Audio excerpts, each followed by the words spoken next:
Ladies and gentlemen, please welcome the Governor of California, the Honorable Edmund G. Brown Jr., and First Lady Ann Gust Brown.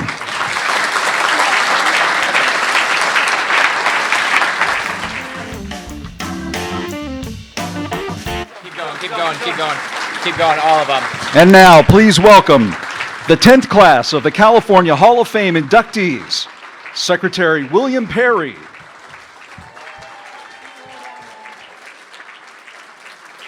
Isabel Allende, Russ Solomon, Tony Gwynn, represented by his wife Alicia Gwynn, George Takei, Harrison Ford, Maria Shriver,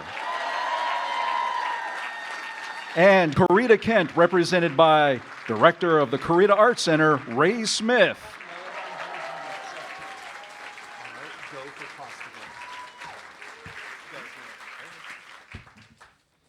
Ladies and gentlemen, please welcome the Chair of the California Museum Board of Trustees, Richard Costigan.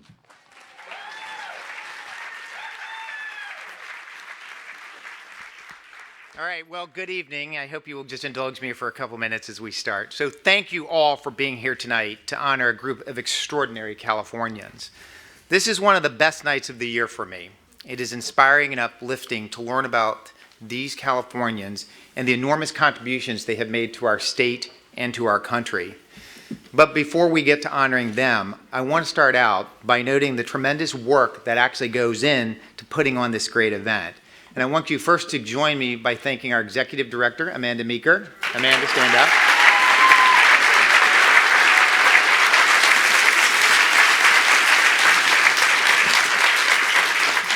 Brenna Hamilton, who handles our communications. I don't know if she's in here, but this is a team effort, and without the Board of Administration, we wouldn't be able to do that. So there are many of the trustees here, so thank to all of you. The leadership of the administration, the volunteers, and the tireless effort and support, and of especially one person, Nancy McFadden.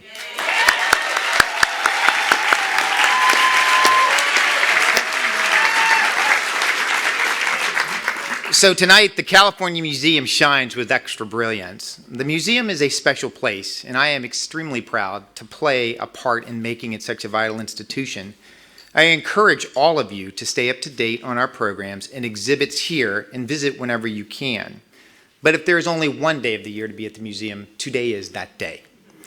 This is our pinnacle evening, and this year even more so because it is the 10th anniversary of the museum and the 10th class of a great group of inductees. It's been a fantastic decade. I first want to thank Maria Shriver. It was her vision that created this opportunity.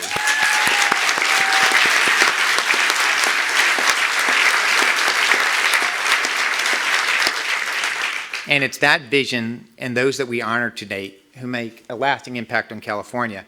I also want to thank the Governor and the First Lady. Without their support, this event would not continue. They embraced it, they've taken it on as their own, and as you can see, each year has gotten better and better.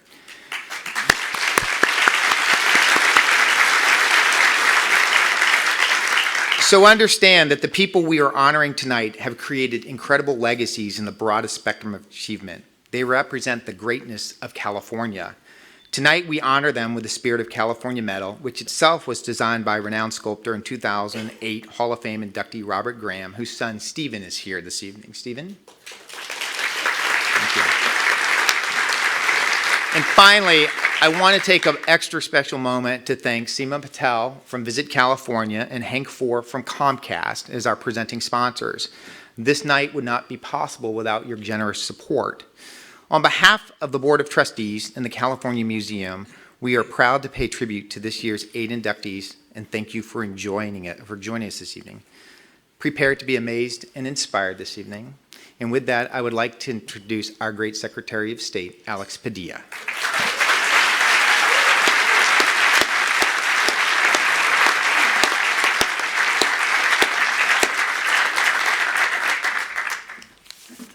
Good evening, everybody. Thank you, Richard, for welcoming us and opening up this wonderful, wonderful evening. It's a genuine privilege for me to be here tonight as we welcome this extraordinary class as this year's inductees into the California Hall of Fame. As Secretary of State, I can assure you that the election was not rigged, and the inductees earned their spots fair and square.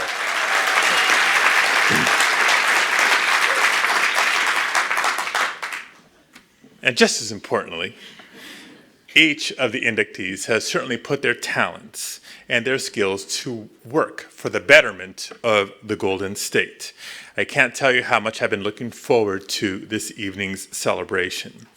And I have no doubt that their stories will serve to inspire not just all of us here this evening in this celebration, but visitors to the museum, visitors of all ages and from throughout the state, but especially the thousands upon thousands of school-aged children that will walk through the halls of the museum.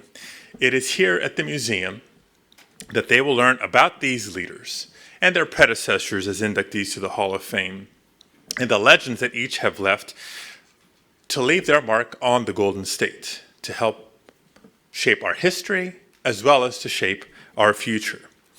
Now, every class and everybody in this class has certainly been impressive, but I want to take a minute to recognize one individual who has done so much to make this evening possible, to make the museum possible, to make this gathering possible, and that's the one, the only, Maria Shriver.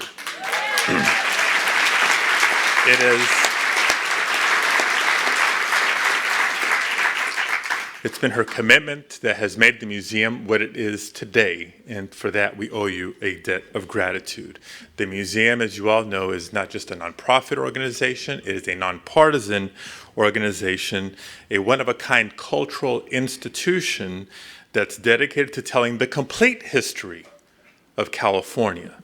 The stories that include the stories of California women and the stories of California's underrepresented groups, among others. We would not be here without you, Maria, so thank you again. And I can also tell you that I never would have imagined that I'd one day be here as Secretary of State and to be part of this celebration and this ceremony. It's pretty awesome.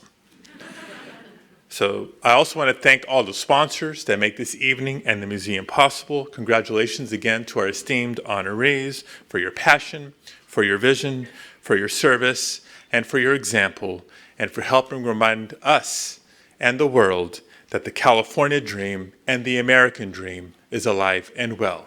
Please enjoy the ceremony. Ladies and gentlemen, please welcome California Hall of Fame presenting sponsor from Comcast NBC Universal, Hank Four.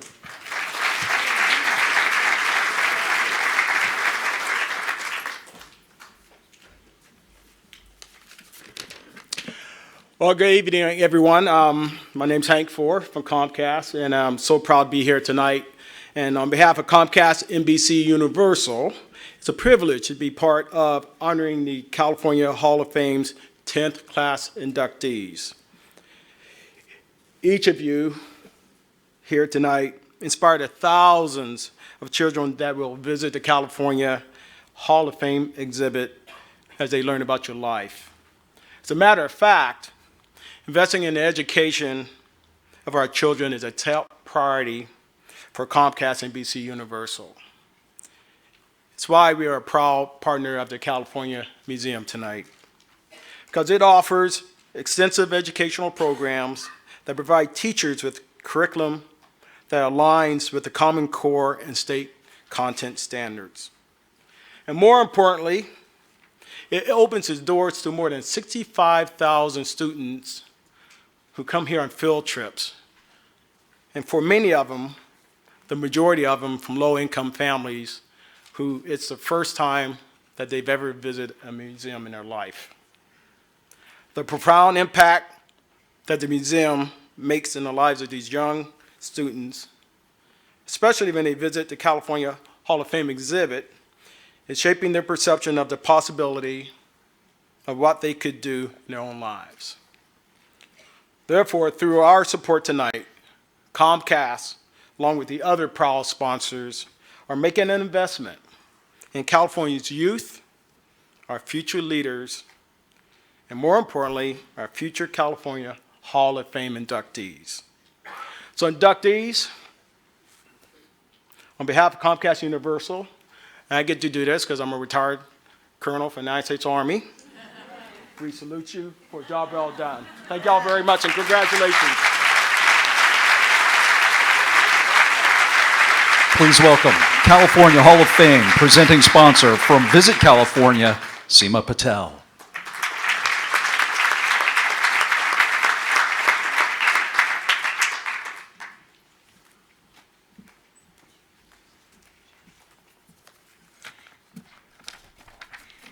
Good evening. It's an incredible honor to be here among friends, colleagues, and distinguished guests to celebrate the visionaries being honored tonight. At Visit California, our mission is to inspire travel to California. And in a state with so much to offer, the travel industry is a pillar of our economy. But in the end, what we do at Visit California isn't about hotels, attractions, or even destinations. It's about people. It's about inspiring people to explore, to push their boundaries, to step out of their comfort zones in search of a next great adventure, and most importantly, to dream big. I can think of few individuals who inspire bigger dreams than this year's Hall of Fame inductees. 2016 marks California Hall of Fame's 10th year. And over the years, Visit California has been proud sponsor to this institution that, like so many things, is only possible in California. When you look at the extraordinary people who have been enshrined here, it paints an impressive picture of our state. A state that calls to creators, that emboldens innovation, and that in so many ways shapes the leading edge of the rest of the world. The individuals being honored here are shining examples of what it means to be Californian. And it is my privilege, on behalf of Visit California, to help celebrate them tonight. Thank you to California Hall of Fame for continuing to be a window into the world that we are fortunate to be part of every day. On behalf of California, I want to congratulate this year's inductees into the Hall of Fame. Thank you.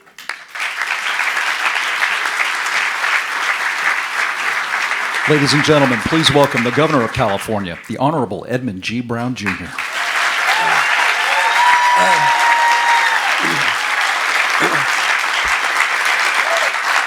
So thank you to all of you and all the sponsors and the honorees that make this night what it is.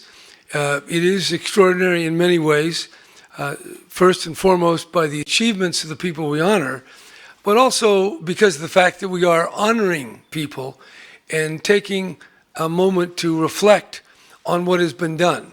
We live in a world of increasingly tweets. And tweets are known fundamentally by the fact that there can only be 140 characters. But in life, in poetry and art, 140 characters is not enough. So it is important that we go beyond that. And we go beyond the news and the momentary excitement and alarm of whatever it is that gets our attention or what manipulates our attention. So that's why we want to look back and try to understand how California has come to be, who are the people that have built it in so many different ways, so we can be better prepared as it keeps changing.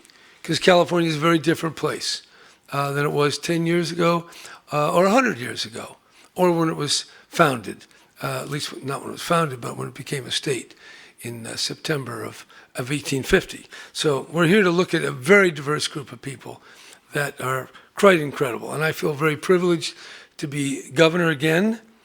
I think if you can still have a job at my age, it's a good thing.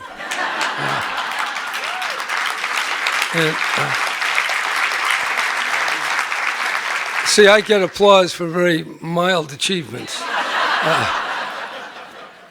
And I was reflecting, and I was hesitant because it seems so, such a trivial point, but I will tell you. I followed the elected Secretary of State, Frank Jordan. And Frank Jordan's father, who was Secretary of State, was the county clerk of Alameda. And he was the one who presided at my grandmother's wedding. So I have a lot of connections here.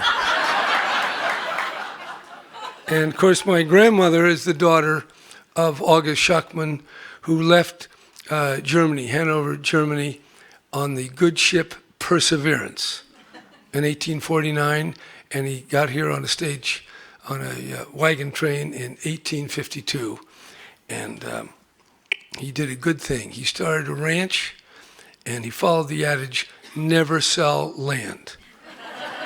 And Ann and I are building a ranch on that very land today. So we're going down memory lane too, but not without committing to all the things we need to keep doing. And there's a lot to do, and it will always be new. And whatever was, yeah, there are traces, there's sediments and memories and even smells of what has happened and what has gone before. But we're always creating new things out of the soil of all that has preceded us. So with that, I am going to induct, after I read this really impressive resume of William J. Perry, a very important, not a native Californian, but that doesn't matter because we know that most non-natives have made this place work. And we continue to believe that. So we keep welcoming people to California.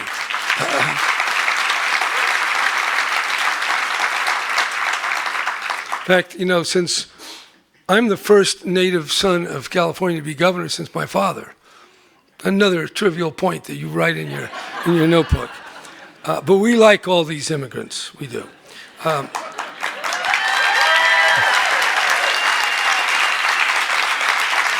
So here's what it is. War and technology are inextricably linked.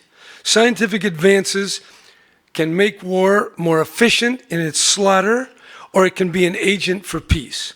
Every day around the world, people of conscience strive to protect that fragile peace. People such as William J. Perry, whose career in industry, government, academia, and diplomacy puts him at the forefront of the interconnecting worlds shaping the face of the modern world. Perry served in the Army of Occupation of Japan, and then as a second lieutenant in the Army Reserves between 1950 and 1955. As a Stanford graduate and one of Silicon Valley's early entrepreneurs, in fact, before Silicon Valley was even known as Silicon Valley, in 1964, he founded ESL Incorporated, pioneering digital technologies and satellite reconnaissance systems. And he grew the business to more than 1,000 employees. In 1977, Perry was appointed Undersecretary of Defense for Research and Engineering, where he crafted a defense strategy to offset the Soviets' numeric superiority in conventional forces. Under Perry's leadership, the United States developed and perfected stealth technologies, smart weapons, GPS, and other systems that fundamentally changed warfare and underpinned America's national security, even to this day. From 1994 to 1997, Perry served this country as Secretary of Defense, and in the instability brought on by the collapse of the Soviet Union, he galvanized efforts to secure nuclear stockpiles inherited by former Soviet states. He oversaw the dismantling of more than 8,000 nuclear weapons, leading to a safer and more predictable world for us all. In 2007, Perry, George Shultz, who is with us, Sam Nunn, and Henry Kissinger formed the Nuclear Security Project, laying out practical steps to reduce nuclear danger. And in 2015, he published My Journey at the Nuclear Brink, about his career-long effort to reduce the probability of nuclear catastrophe. Currently, he serves as a professor emeritus at Stanford University. Scientist, statesman, soldier, entrepreneur, scholar, the breadth and gravity of his life's work cannot be overstated. And throughout his life, he has served as partner and spouse to his high school sweetheart, Lee, and their 5 children, 8 grandchildren, and 2 great-grandchildren, and counting several of whom are with us tonight. The state of California honors Secretary William J. Perry.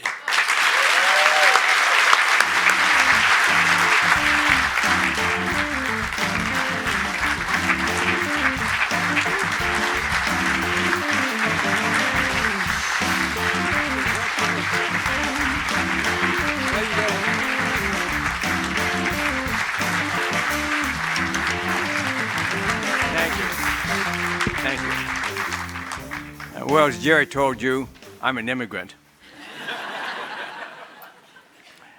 After I got out of the Army, I decided to go to Stanford University. A few years later, I stood there with my degree in my hand, and I looked around and said, why would I want to live anywhere else? But it's not just the lovely climate that attracts me to California. Primarily, it's what I would call the California pioneering spirit. The spirit that anything is possible. The spirit that if you don't fail once or twice, maybe you haven't reached far enough.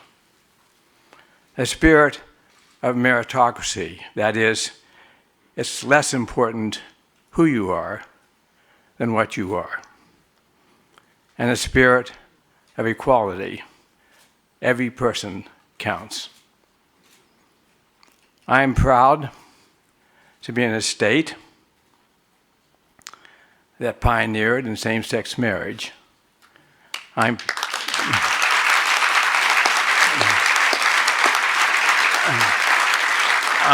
am proud to be in a state that pioneered in introducing minority students and faculty at all of our state universities.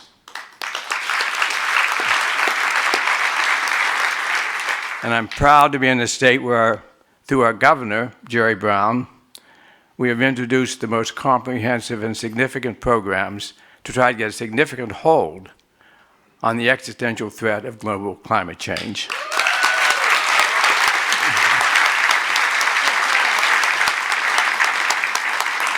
In short, while I'm not a California native, I am proud to be a citizen of this great state. And I'm honored to be inducted into the California Hall of Fame. I'm especially honored tonight to be able to introduce our next inductee, Isabel Allende. What exactly is a timeless literary classic? Above all, it is a piece of art that rises above the fashions of the day and expresses with beauty and with insight, the eternal and essential condition of mankind. It is the rarest of authors who can transcend time and stand forever as part of our permanently intellectual and artistic canon. Elizabeth is just such an author. With her very first novel, The House of Spirits, she placed herself high in the artistic pantheon of the 20th century. And from that incredible beginning, Allende continued her literary explorations with more than 20 additional works: Love and Shadows, Daughter of Fortune, and the latest, The Japanese Lover. Her books, written in her native language, have been translated in more than 35 languages and sold a staggering 67 million copies. I think that's worth a hand.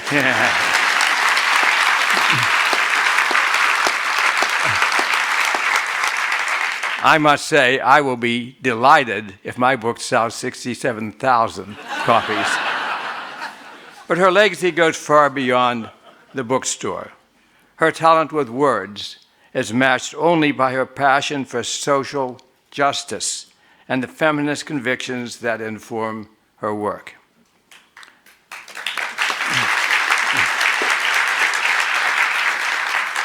Her first novel delighted readers, but it also broke through the wall of the male-dominated Latin America literary world and paved the way for other Latinas, authors to dream as big as her talent. California is richer that Elizabeth lives here. She settled in the Bay Area in 1988, 13 years after fleeing Chile following a military coup that toppled the government of her cousin, Salvador Allende. Brave and true to her convictions, Elizabeth worked to give aid to the victims of that violent takeover. She herself became a target and left her native land, moving first to Venezuela and then to California, for which we are happy. Her prose is not simply beautiful, although it certainly is that. Every word she pens is a protest against tyrannical regimes everywhere, and a defiant statement that says that the voices of women will not be silenced and that their stories will be heard. In addition to her writing, Elizabeth devotes herself to human rights issues. Her foundation helps protect and empower women and children worldwide. Her legacy is one of words and deeds that uplift millions. A winner of the Library of Congress Creative Award, the Chilean National Prize for Literature, and the Presidential Medal of Freedom. The state of California rightly honors Isabel Allende.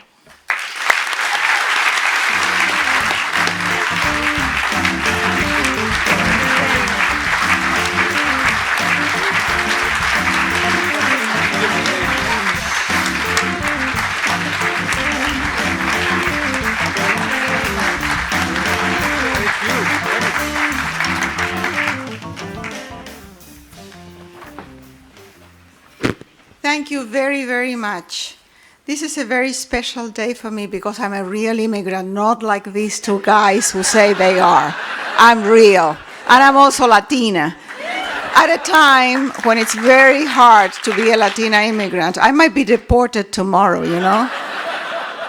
And I came here 28 years ago, not because I was following the American dream. I didn't even know that that existed. But because I fell in lust with a Californian. I thought I could get him out of my system in a week, and I'm still here. So I remained married to this guy I forced him into marriage because I needed a visa. And remained married for 27 years, and now I got rid of him, finally. Finally. So I'm really, really grateful to not grateful for the divorce, no. I'm grateful to California. This is my home. I have been the daughter of diplomats, always a foreigner. Then I became a political refugee for many years. And then I became an immigrant. And I don't have a place, really. Now, with this ceremony, I realize that I do. That I do have a home. And so I'm very, very moved and very grateful. I have my roots here now. Thank you very much.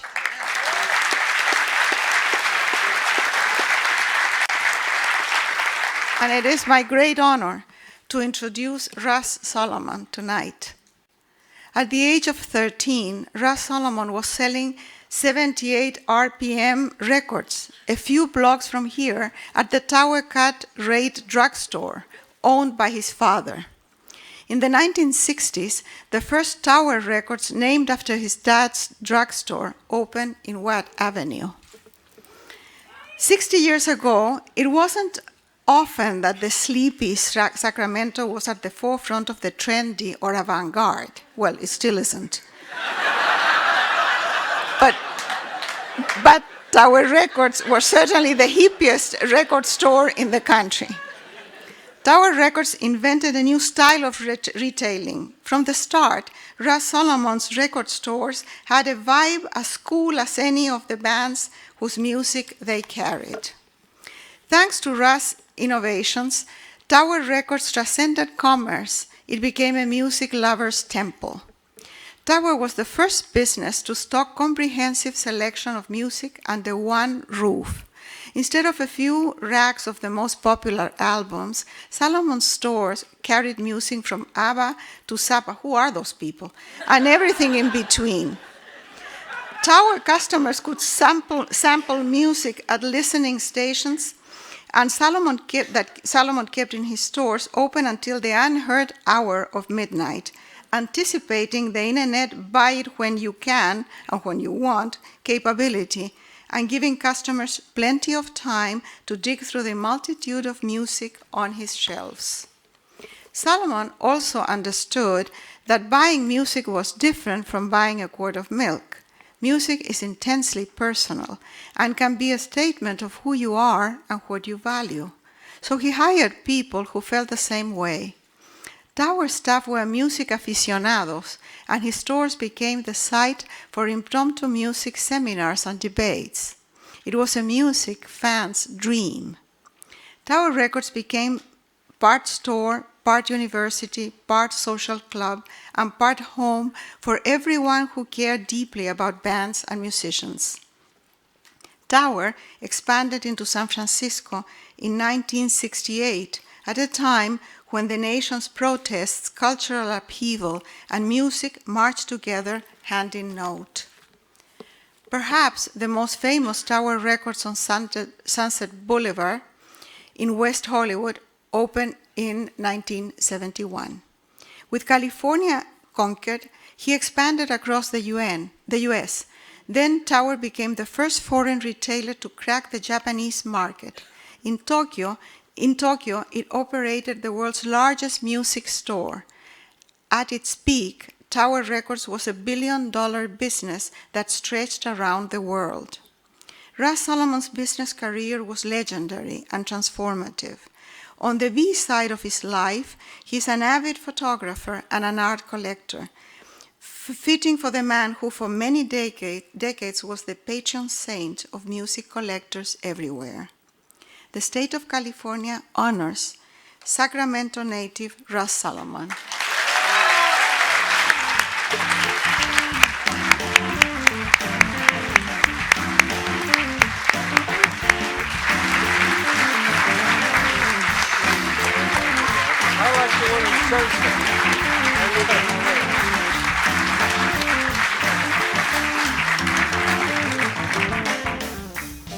Boy, whoever wrote that really got carried away, didn't they? What am I doing here? Okay. Thank you, Governor and Ann. I should put on my glasses so I can see this. Excuse me for that. Okay, here we go.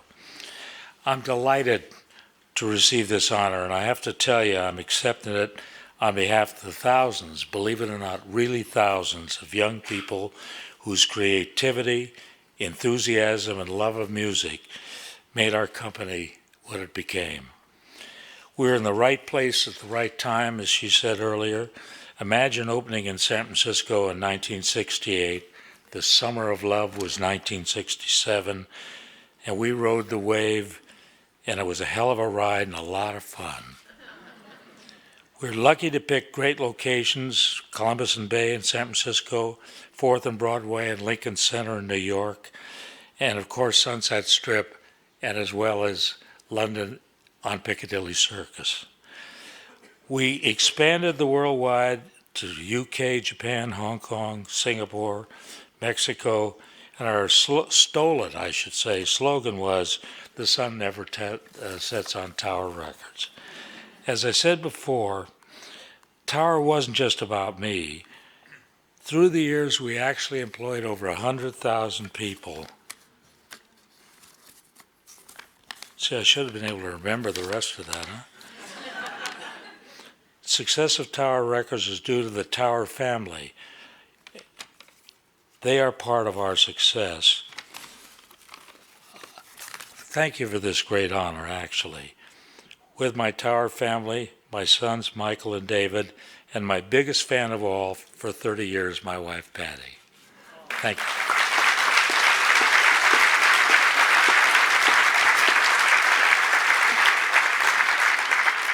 Well, I got through that. Now, you know, it's generally accepted that hitting a baseball is the single most difficult thing to do in sports. Apparently, nobody told this to Tony Gwynn, whose extraordinary talent and dedication to his craft made it all look so easy and turned him into one of the greatest sluggers in the history of Major League Baseball. It's faster than a blink of an eye, second between the ball leaving the pitcher's hand and the swing of the bat.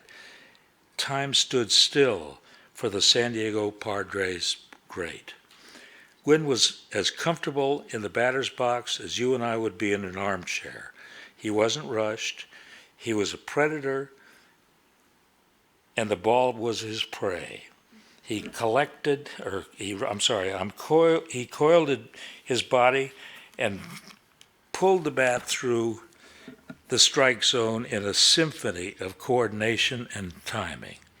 With the world's best trying to make him miss, Gwynn was as consistent as the San Diego chart. We had, sunshine in San Francisco too. He hammered the ball in every field, game after game, and year after year for 2 decades. There's a reason Tony Gwynn was nicknamed Mr. Padre. He retired in 2001 with a .338 career batting average and 3,141 hits in 2,400 games. In a spart nearly 150 years old, Gwynn ended up 17th on the all-time hits list, 17th on the all-times doubles list, and 8th on the singles list. The San Diego Padres record book should simply be named the Tony Gwynn book because he so utterly dominates the list of the team's individual achievements. After seeing 20 years of his brilliance at the plate, it is now generally accepted maxim that the hardest thing in sports is getting Tony Gwynn not to hit the baseball.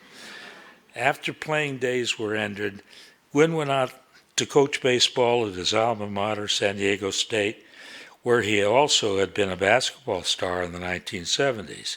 He was diagnosed with cancer in 2010, but continued coaching, pushing himself to attend games, and making sure that the team kept sticking to his motto, do things right.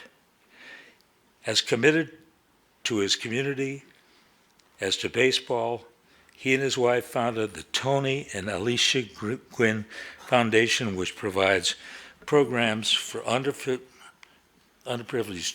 children. Here we go.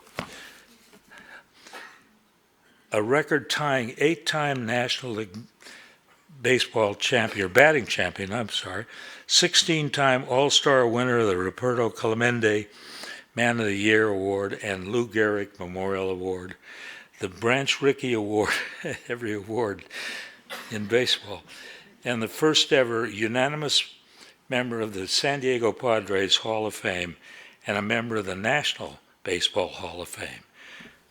The state of California honors Mr. San Diego, Tony Gwynn.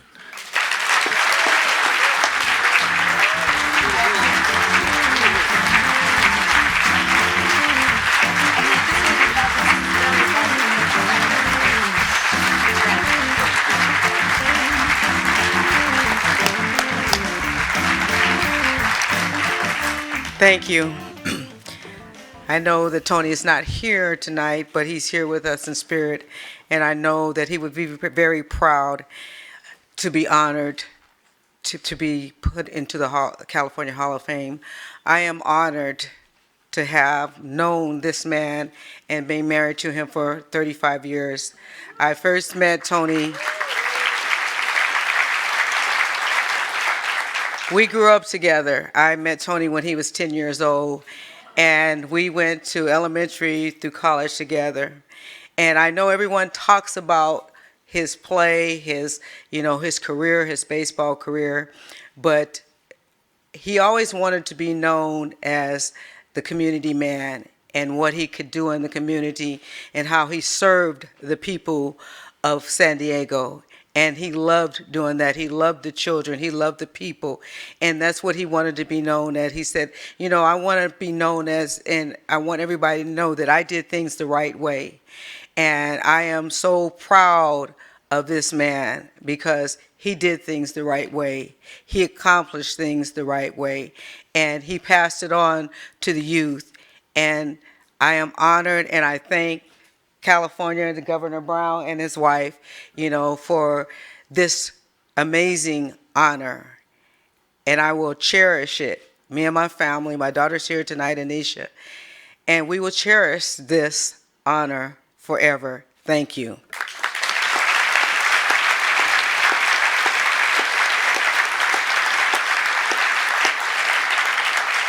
With that being said, I am proud to introduce George Takei, the man who played the iconic Mr. Sulu from the legendary sci-fi series Star Trek, would boldly go where no one has gone before and dedicate his life to inclusion and peace across our galaxy.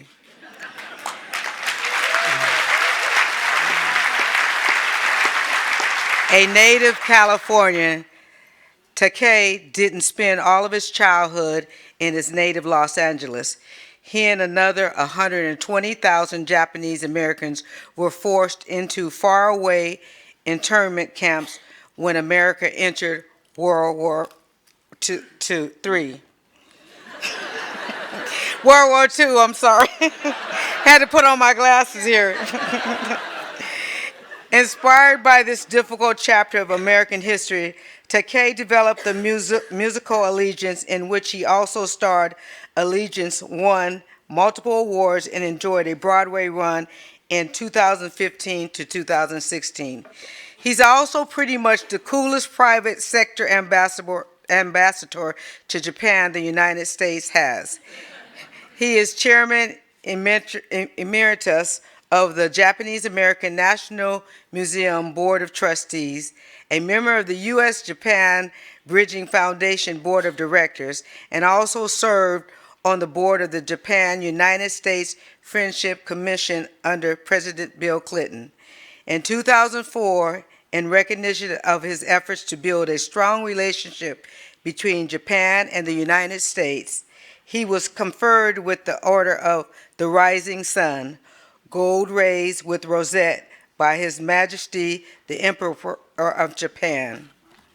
And of course, George Takei is an accomplished actor with more than 200 film and television credits, including voicing the character Joseito in the animated Kubo and the Two Strings, released this summer.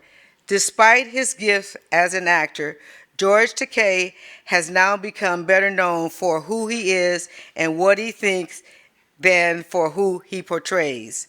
George Takei now dedicates himself to social justice and the rights of the LGBT community and skillfully boasts the volume on his message of tolerance and unity through social media. He has nearly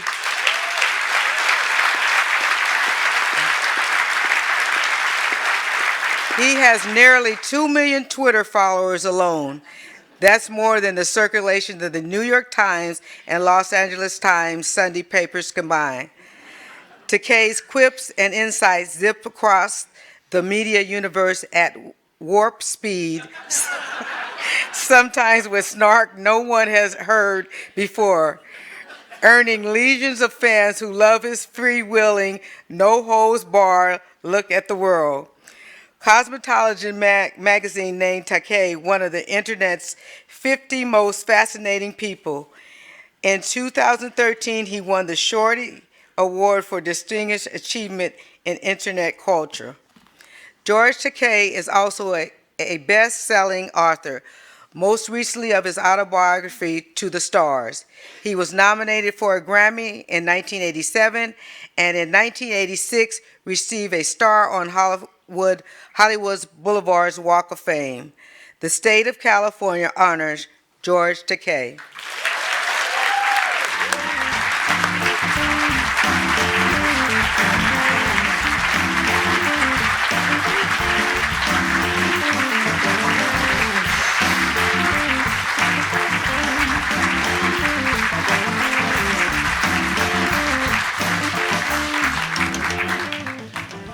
Thank you very much, Ms. Gwynn, for that introduction, and thank you, Governor Brown, for this handsome medallion. This is a very special recognition for me to receive here in Sacramento from a native Californian and the governor of our state, because Sacramento is my mother's hometown.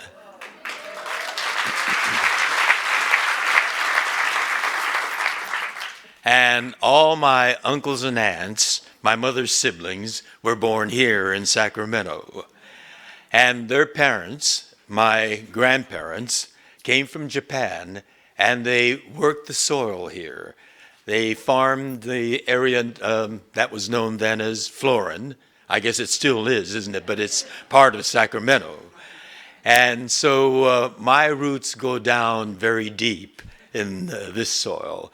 And so it is with great pride and humility that I receive this recognition.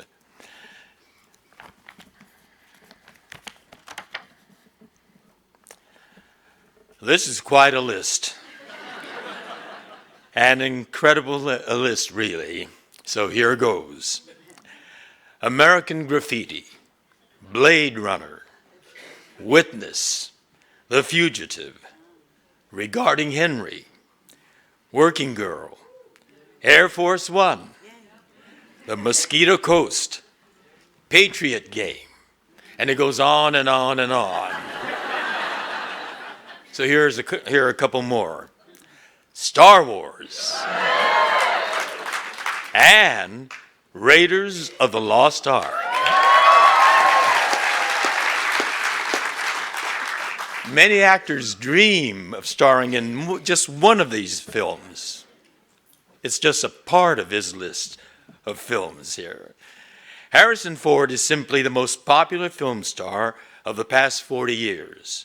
His roles in so many successful movies have permanently stamped him into the hearts of film lovers around the world. He's been loved as the president, a banker, an immigration officer, Russian sub-commander, a drag racer, a 21st century gumshoe, and Brooklyn Dodgers manager Branch Rickey. Is there a heroic rogue more beloved than Han Solo? Or a more beloved character in all of cinema than Dr. Indiana Jones? The scholarly and scrappy Arthurian knight in a snap-brim fedora. For all the special effects and the exotic locales, the center of all these wonderful films is Harrison Ford, his understated but undeniable charisma. 40 years after his breakthrough in American Graffiti, Ford scored big with his highly acclaimed performance as Branch Rickey in the Jackie Robinson biopic 42. He also recently reprised his iconic Han Solo role in 2015's Star Wars Episode 7, The Force Awakens.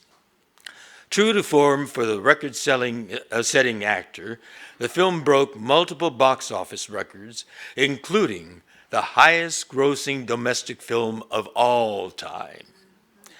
Ford will next be making the highly anticipated sequel to Blade Runner, due in 2018.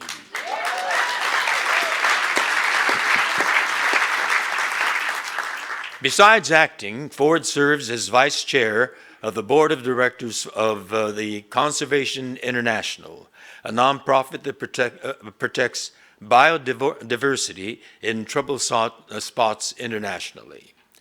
Ford has received Academy Award, BAFTA, and multiple Golden Globe nominations for Best Actor.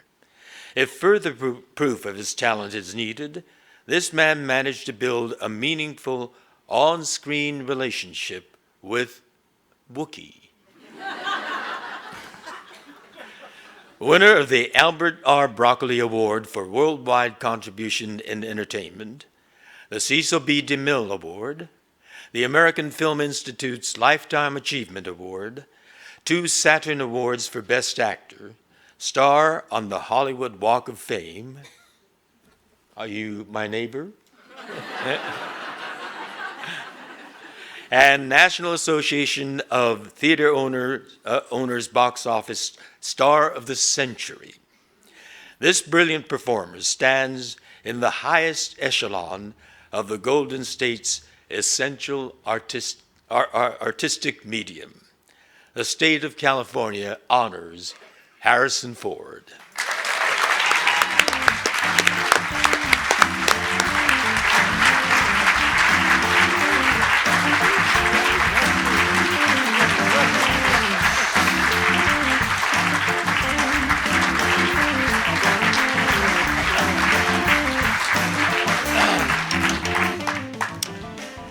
Thank you very much, George. I'm humbled to be in the company of my fellow inductees. I'm grateful for the opportunity to be here and to be included. I also am an immigrant. I was not born here. But unlike some people, I paid a lot of taxes here.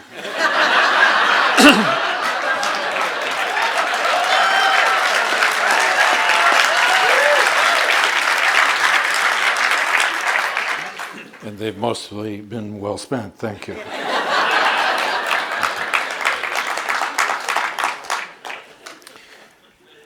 I work in a field in which collaboration is how things are done, and I'm grateful.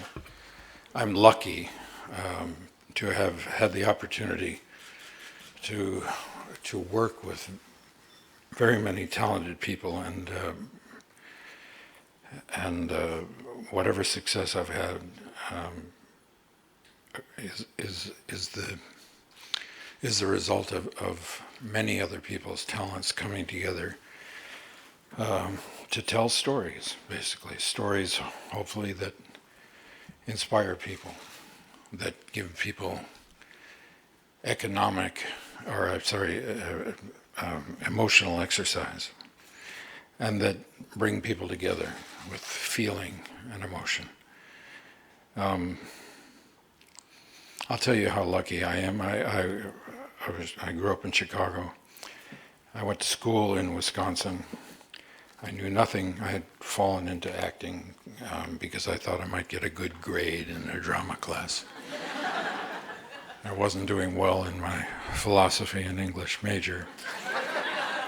And so I did a season of summer stock. I did some plays in college, and I did a season of summer stock. All I knew about acting was that in order to make a living at it, you needed to go to the edge, either to the west or to the east, New York or Los Angeles.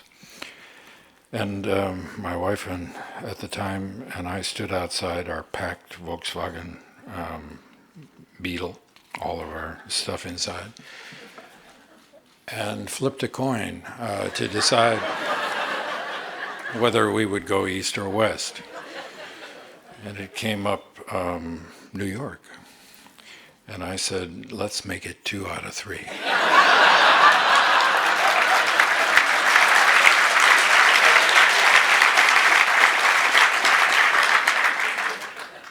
And that's how I find myself here tonight.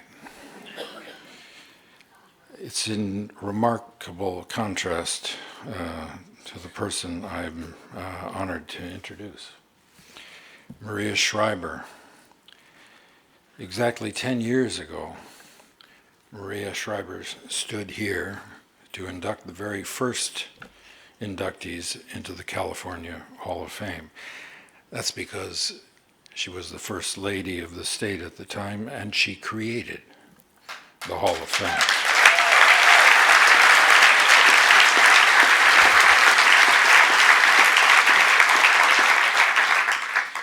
As she said that night, she did it, quote, to honor trailblazers, the men and women in every area of human endeavor this great state has produced. Well, tonight, California is returning the honor, because the truth is the term trailblazer describes Maria Shriver herself. Maybe Maria learned excellence by watching one uncle become president, two uncles become senators. Her father started the Peace Corps and Head Start, and her mother created Special Olympics. If so, she learned the lesson well, because the fact is, Maria Shriver herself has achieved excellence in many areas. As a correspondent for more than 2 decades at CBS and NBC News, Maria won Emmy and Peabody Awards for excellence in journalism.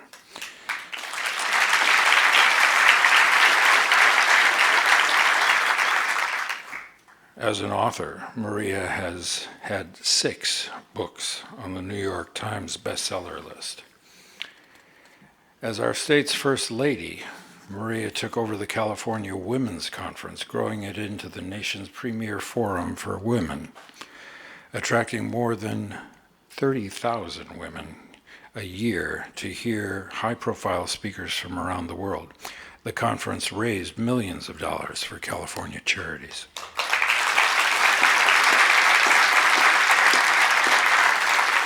She also initiated several programs like We Connect, a public-private partnership to hook up working poor families to resources like food stamps, and the California's Healthy Families program.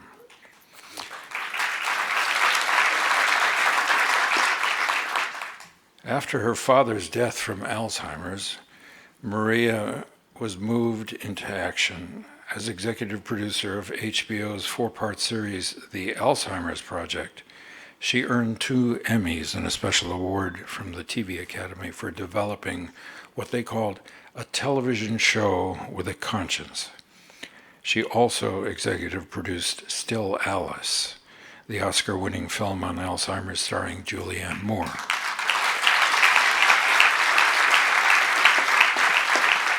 She has since started the Women's Alzheimer's Movement, raising funding and awareness for gender-based research on causes and cures.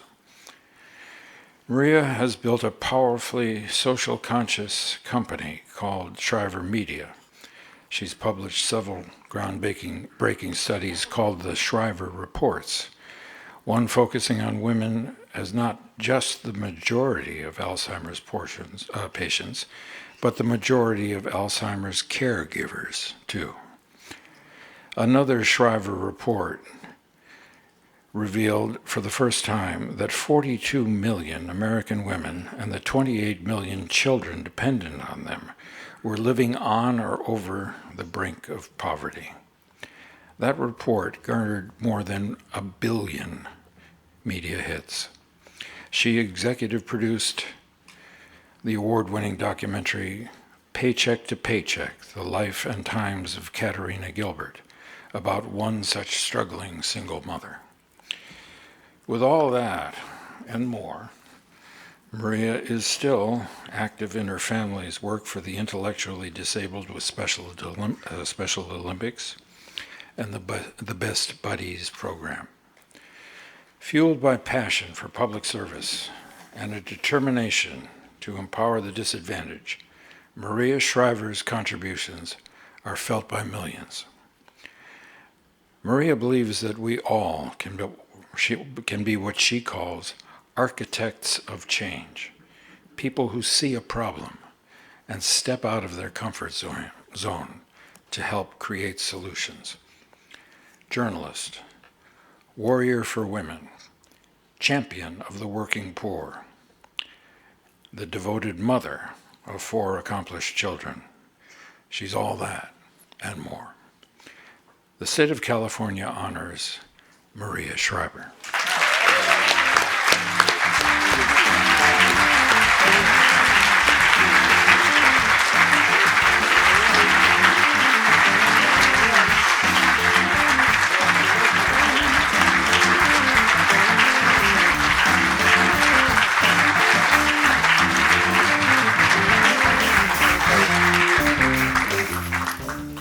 Thank you, Harrison, for reading that so beautifully.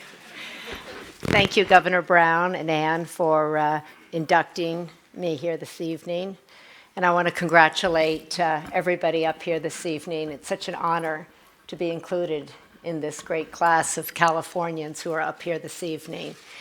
And it's a special honor for me to be back here in Sacramento, to be back here in this museum, to be among so many friends who made so much of what Harrison said possible.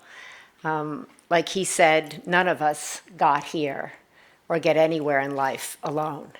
And certainly so many people who are here this evening in Sacramento who opened their arms to me when I became First Lady, helped me tremendously with everything that I did here.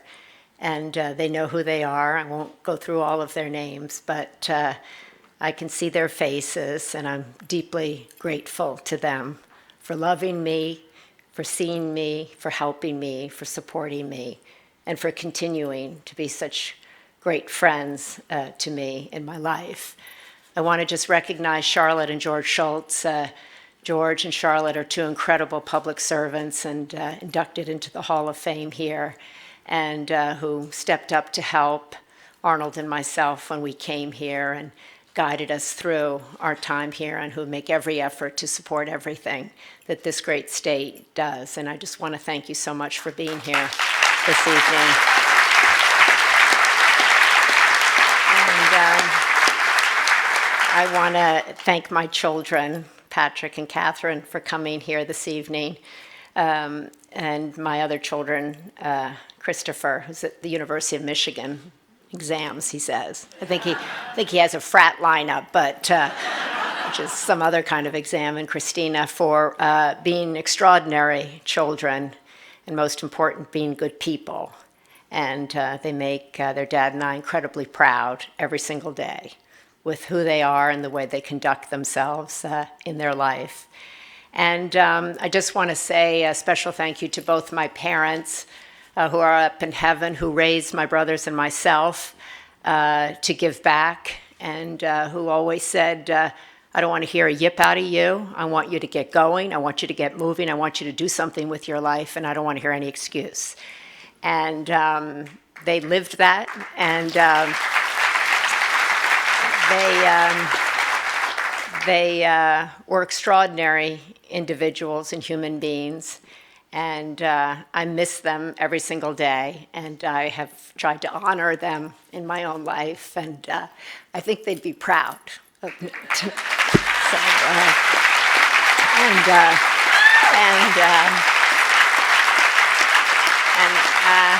I just want to give a special shout out to Amanda, who is the executive director of this extraordinary museum. And when I became First Lady here and noticed when I walked through the museum that there wasn't a picture of a woman in it, I turned to her and I said, can we get a woman in this museum? Because I know there were some women in California that had something to do with the formation of this state. And I saw her standing there on the side, and she had this cool kind of artistic look about her. And I said, you can help me create a remarkable women's exhibit. And she has worked her way up in this museum to become the director of it. And it flourishes under your leadership and your eye and your vision. And I know this is as much your baby as anyone's, and I want to congratulate you for your extraordinary work.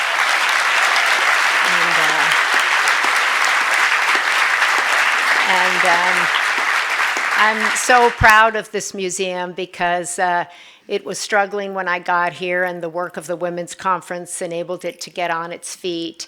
And I always believed that this Hall of Fame would really spark the interest of young people when they walked through these halls, that they would see that there were so many different ways to make a life in California, that you could be honored whether you were in the movie business, whether you were a photographer, a writer, in technology, in music, that there were so many ways in sports to make your way. And my hope was that young people would walk through here and be able to see themselves and see that you didn't have to be in a box and that you could really achieve your dreams. And I'm so proud of the Hall of Fame because I think young people can walk through this museum and see themselves and see the possibilities of their own lives by coming here and dreaming. And like Elizabeth, Isabel, I came here out of love. I came here because I fell in love with someone who lived in California, and this state enabled me to find out what I loved as well. It enabled me to feel free. It enabled me to create my own path, perhaps like I couldn't have done on the East Coast where I was raised. And I now consider myself a Californian, and I couldn't be prouder than to be in the California Hall of Fame. My parents thought I was insane when I moved here. They said, you're going to go to Hollywood and become like Hollywood, and this is terrible. You were raised on the East. And I said, no, I'm coming here to because I'm in love, but I'm coming here to fulfill my dreams and kind of make my own way. And I'll come back when I've made my own way. Well, I'm not going back, but because like you were saying, I feel kind of at home here now, and I've been able to raise our children here, and I hope to have grandchildren here someday. And I'm so grateful to California, as I said, for accepting me and letting me become who I wanted to be. And so for that, I'm very grateful. And once again, I'm very grateful to be in this Hall of Fame, and to Robert Graham, who, when I went to his studio 10 years ago and said, I want something of yours to mark the Hall of Fame, he said, well, I don't have anything, but if you want to crawl around on the floor and find some remnants in one of my boxes, you can do that. And so I did. I crawled around and threw out all these things that were in boxes, and I found this beautiful medal. And I went to him and said, can I have this? And he said, yes, for 1 year. And then the next year I said, well, now we've given it out. You have to give it to me. And he said, okay, take it. And so I want to thank Stephen for continuing it. It's absolutely beautiful. And I'll think of your dad every time I look at it. He was an extraordinary artist and a great man. So I want to thank you for that. So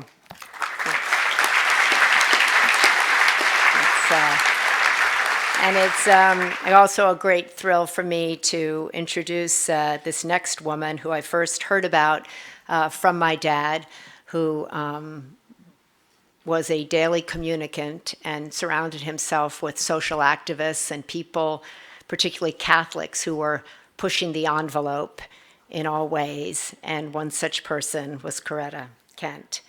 And it's a really great opportunity for me to be inducting her. It was in 1936 when Frances Elizabeth Kent became Sister Mary Corita. She was 18 years old, and she was now dressed in the austere black and white habit of her faith. That's what the world saw when it looked at her. But Corita is a powerful example of why we should never judge a book by its cover. Because what Corita Kent created when she stepped into the art studio, well, that was something else entirely.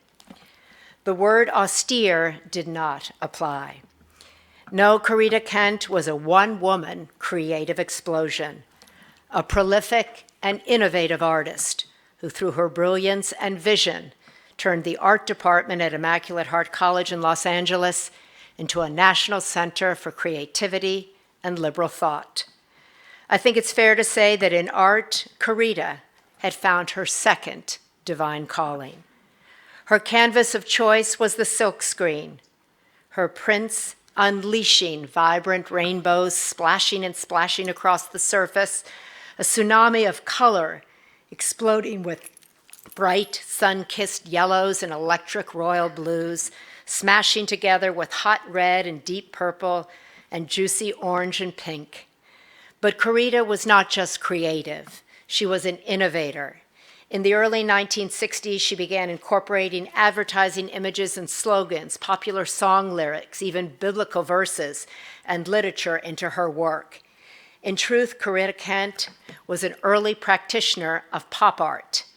Take the love stamp that she made for the U.S. Postal Service. A former nun made that, people question? Yes, she did. Eventually, Corita's art became her tool, not only for joy, but also for illuminating and repairing the injustices dominating the public discourse in the 1960s and beyond. Her work punched up messages about the horrors of war, the cruelty of racism, and the pain of poverty. In 1968, Corita left her order and moved to Boston, where she remained active in social causes, but continued to produce her art as well. By the time of her death in 1986, she had created a breathtaking 800 serigraph editions, thousands of watercolors, and innumerable public and private commissions. Her legacy lives on in the Corita Art Center at Immaculate Heart Community, the nonprofit started by her beloved community, to which she bequeathed all of her copyrights and her unsold artwork. But her legacy also lives on in the eyes and the hearts of millions of fans around the world. It's impossible to look at her work and not become instantly connected to her message and to each other. The state of California honors Corita Kent.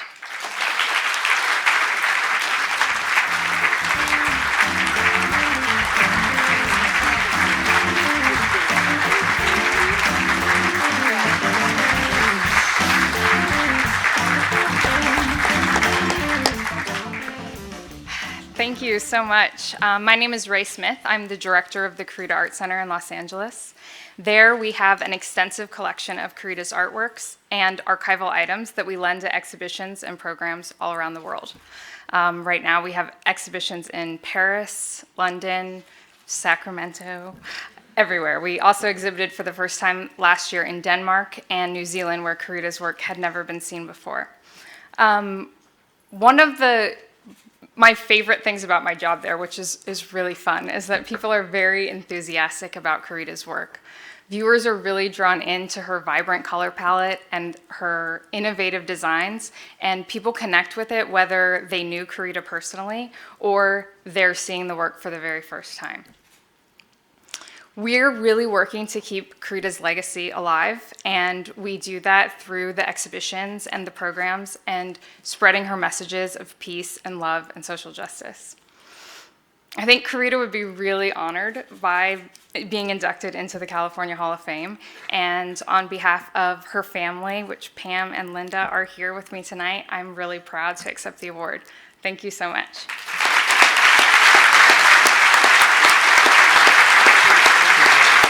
Ladies and gentlemen, please welcome the First Lady of the State of California, and Gust Brown.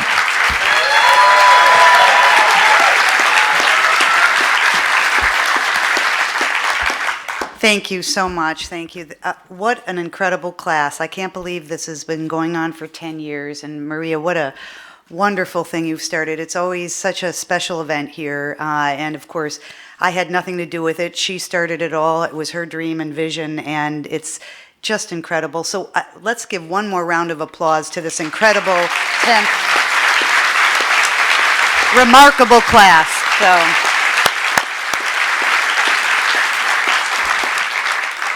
So we are nearing the end of our program, and I'm not going to talk long. I'm just here actually to introduce a video, a short video that will give some of the highlights of the last 10 years of the Hall of Fame. So sit back and enjoy, and thank you all again for coming to this great program.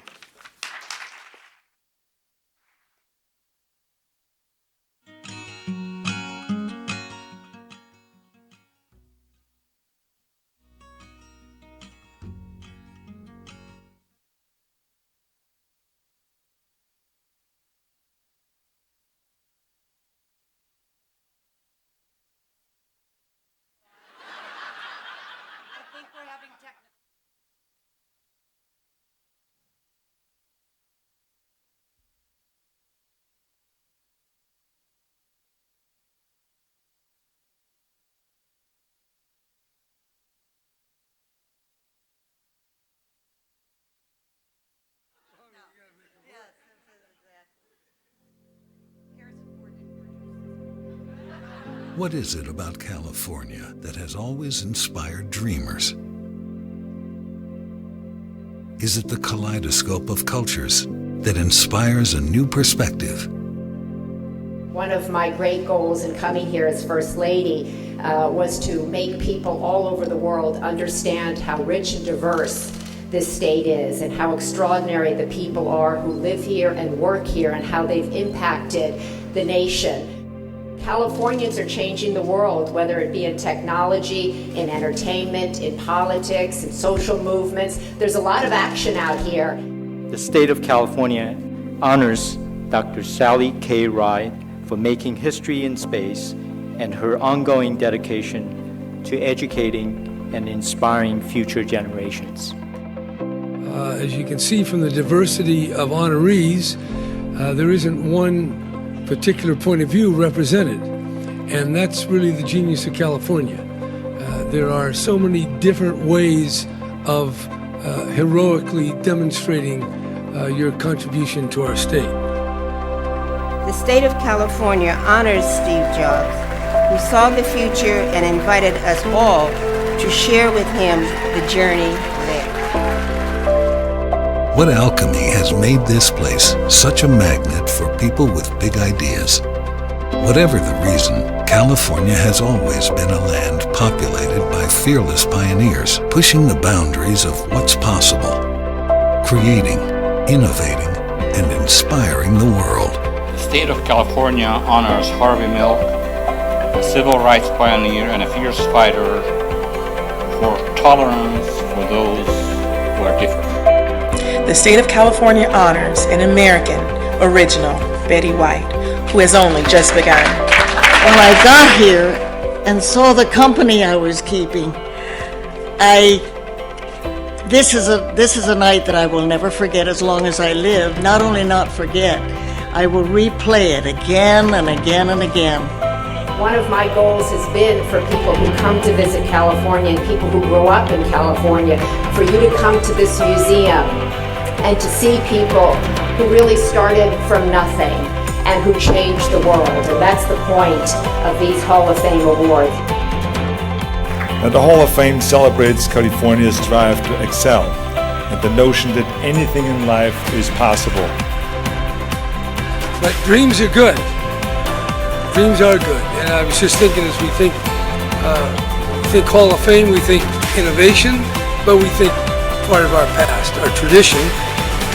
The state of California proudly honors Kareem Abdul-Jabbar.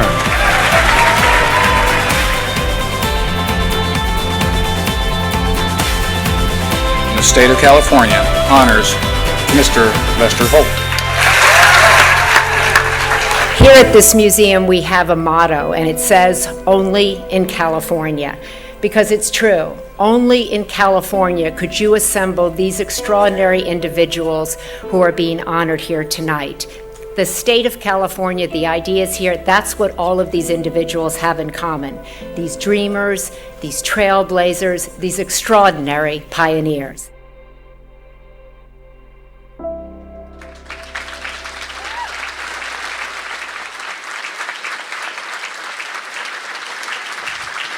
Ladies and gentlemen, the 10th class of the California Hall of Fame.